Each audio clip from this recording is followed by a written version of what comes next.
हरियाणा में बोर्ड परीक्षाओं का दूसरा दिन आज है और ऐसे में आज 10वीं के छात्र छात्राएं परीक्षा दे रहे हैं। नकल रहित परीक्षा की पुख्ता इंतजाम किए गए हैं। परीक्षा केंद्रों के आसपास पुलिस तैनात है। ये बड़ी खबर हम आपको बता रहे हैं। नकल रहित परीक्षा के पुख्ता इंतजाम किए गए हैं।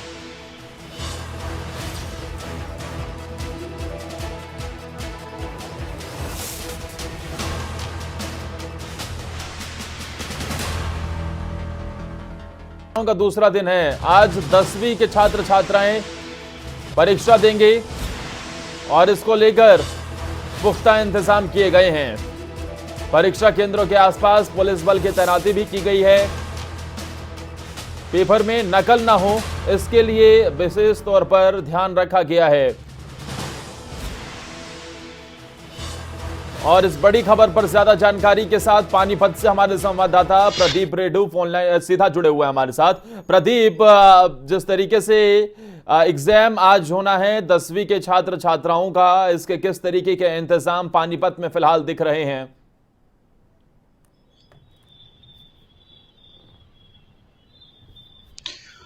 जी आदर्श, देखिए मैं बताना चाहूँगा कि 12:30 बजे के करीब परीक्षा शुरू हो जाएगी, लेकिन उससे पहले क्या कुछ तैयारी की गई है। स्कूलों को साफ तौर पर इंस्ट्रक्शन दिए गए हैं, किसी भी प्रकार की बिल्डिंग की कोई खिड़की खुली नहीं होनी चाहिए, जाली लगनी चाहिए, तमाम व्यवस्थाएं। देखिए यहाँ पर जो सेंटर बनाया गया पानीपत के, इस वक्त मैं गवर्नमेंट मॉडल संस्कृति स्कूल के पास मौजूद हूँ।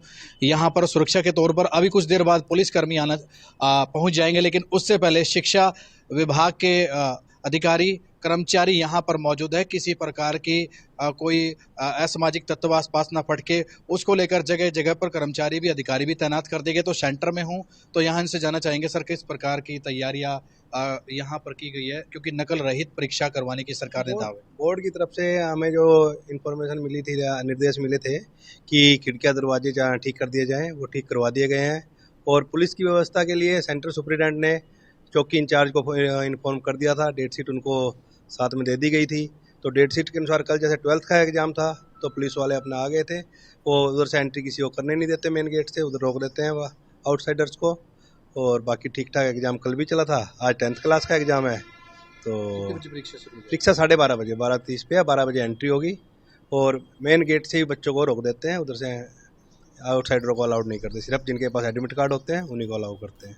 देखिए आदर्श, तमाम तैयारियां शुरू कर ली गई है और सेंटर के बाहर फिलहाल कुछ देर बाद पुलिस पहुंच जाएगी, लेकिन उससे पहले जो स्कूल के अध्यापक है, स्कूल के बड़े अधिकारी है, वो यहाँ पर मौजूद था कि किसी प्रकार कोई शरारती तत्व कोई नकल लेकर यहाँ ना पहुंचे, किसी प्रकार की कोई ऐसी गतिविधि ना करे। जी प्रदीप, क्योंकि दावे तो हो रहे हैं लगातार, लेकिन प्रशासन के तमाम दावों के बीच कि नकल नहीं होगी परीक्षा में, नकल रहित परीक्षा करवाएंगे, इन सब के बीच कल जो तस्वीरें निकलकर सामने आई वो बेहद चौंकाने वाली थी और वाकई वो प्रशासन के दावों की पोल खोल रही थी। अलग अलग जगहों से हमने अपने जो दर्शकों को तस्वीरें दिखाई कि किस तरीके से वहां पर नकल होती हुई भी नजर आई और कई जगहों से ऐसी तस्वीर निकलकर सामने आई जहां से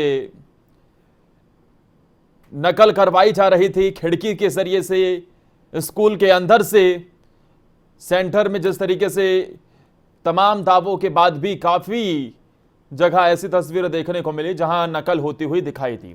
अब ऐसे में कई तरीके के सवाल भी खड़े होते हैं और इसी को लेकर तैयारियां किस तरीके की हैं ये भी समझना बेहद जरूरी है। प्रदीप, दावों के बीच मैं चाहूंगा कि जो बात वहां के अध्यापक लोग कर रहे हैं, जो सेंटर पर मौजूद हैं, कि भाई जो निर्देश दिए गए तो उस हिसाब से कदम उठा दिए गए हैं, लेकिन क्या सीसीटीवी निगरानी और क्या अन्य व्यवस्थाएं हैं? क्योंकि कल भी दावों की पोल खुलती हुई नजर आई पूरे प्रदेश से।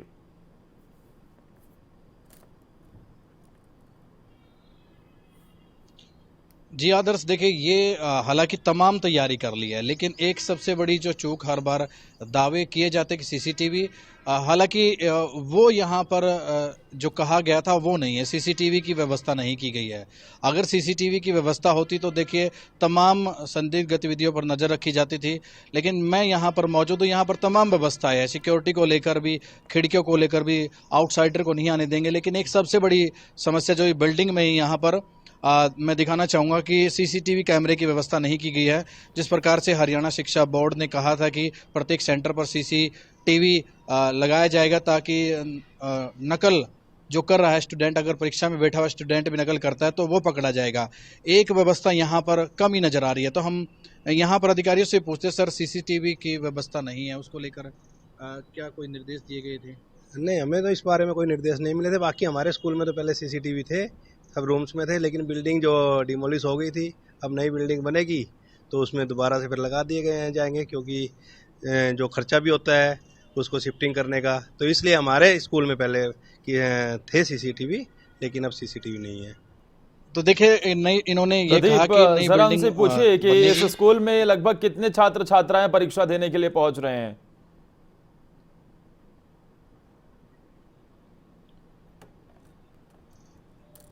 आज जो 12:30 बजे परीक्षा आयोजित होने जा रही है, लगभग कितने बच्चे यहाँ पर परीक्षा सेंटर में? हर एक सेंटर पे 300, 312, 320, इसके 312 के आसपास, 24 के मल्टीपल ज़्यादा होते हैं।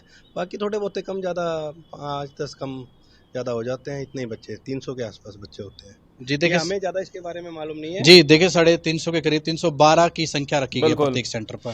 तो गोड बिल्कुल प्रदीप, जो वहां पर देखने को मिल रहा है कि यह तमाम दावों के बीच हालांकि सीसीटीवी नजर नहीं आ रही है, लेकिन ये अभी भी दावे हो रहे हैं कि नकल रहित परीक्षा होगी। अब परीक्षा के वक्त ही पता चल पाएगा, क्योंकि कल तो इस तरीके की तस्वीरें निकलकर सामने नहीं आई। बहुत बहुत शुक्रिया प्रदीप आपका तमाम जानकारी देने के लिए।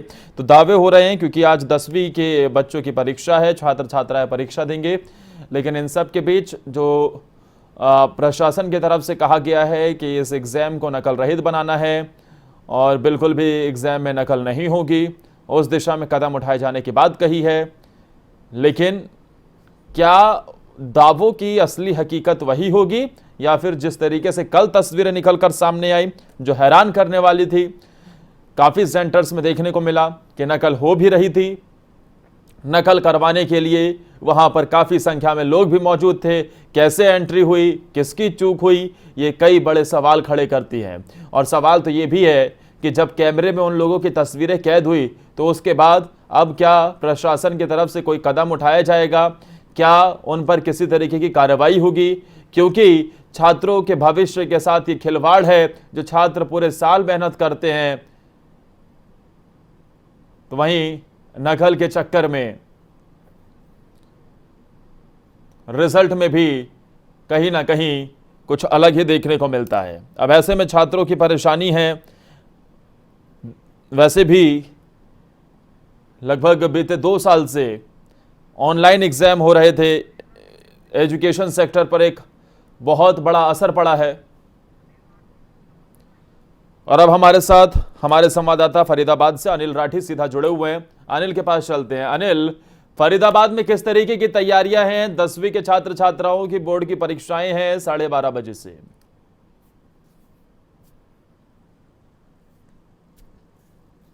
जी बिल्कुल, देखिए जिस तरीके से बात करी जाए तो 12:30 से पहले की बात करी जाए तो बच्चों की जो है वो जो 11वीं क्लास के और 9वीं क्लास के छात्र हैं उन लोगों के एग्जाम दिए जाते हैं, लेकिन 12:30 बजे के बाद जो है वो एग्जाम सेंटर में बच्चों को जो है वो उन लोगों को दाखिला मिलता है सिर्फ जिनके एडमिट कार्ड होते हैं, जो कि बोर्ड परीक्षा देने के लिए वहां पे पहुंचते हैं। और बात करी जाए तैयारियों का, देखिए फ्लाइंग स्क्वाड बाकायदा ड्यूटी मजिस्ट्रेट जो है वो तैनात किए गए हैं शिक्षा विभाग की तरफ से।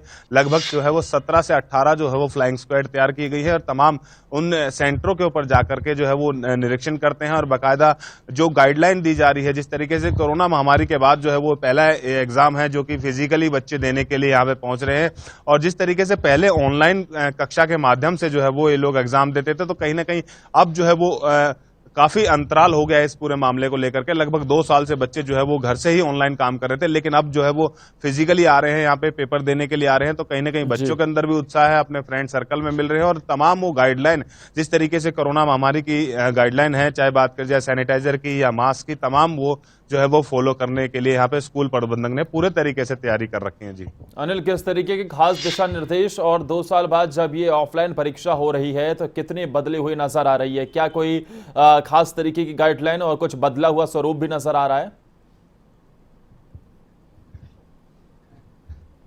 जी देख, बिल्कुल हरियाणा सरकार की जो है वो प्रमुख पहल है इस बार की, जो है वो नकल रहित जो एग्जाम है वो करवाने के लिए सबसे अहम जोर लगा रखा है। इसके लेकर के शिक्षा विभाग में जिस तरीके से मैंने बताया लगभग 16 से 17 जो है वो ड्यूटी मजिस्ट्रेट नियुक्त किए गए हैं। फ्लाइंग स्क्वाड की टीमें जो है वो बनाई गई हैं शिक्षा विभाग की तरफ से, और वो तमाम उन सेंटरों पे जाकर के, यानी कि एक निर्धारित, अब ऐसा नहीं है कि ओपनली सारे स्कूलों को जो है वो सेंटर बना दिया गया। जैसे मान लीजिए 30 गांवों को लेकर के एक सेंटर जो है वो निर्धारित किया गया और उसी सेंटर पर जो है वो एग्जाम हो रहे हैं। और जिस तरीके से एग्जाम में बैठने की, एक कमरे के अंदर बैठने की बात कर जाए तो 24 जो है वो डेस्क लगाए गए हैं। 24 डेस्कों पे ही जो है वो छात्र बैठेंगे और कहीं ना कहीं तमाम वो प्रोटोकॉल जो है वो फॉलो किए जाएंगे। और जिस तरीके से शिक्षा विभाग ने इस पूरे मामले को लेकर के सतर्कता दिखा रही है, साफ तौर से दिखाई दे रहा है कि इस बार जो कहीं ना कहीं नकल रहित एग्जाम करके जो है वो ये लोग करवाएंगे। हाँ, लेकिन ये दावे हैं, अब जब एग्जाम शुरू होंगे तो पता चलेगा कि इनकी हकीकत क्या है। बहुत बहुत शुक्रिया अनिल आपका तमाम जानकारी देने के लिए। तो एग्जाम चल रहे हैं, 10वीं के छात्र छात्राओं की बोर्ड के एग्जाम हैं और उसको लेकर तैयारियां भी फिलहाल पूरी नजर आ रही है।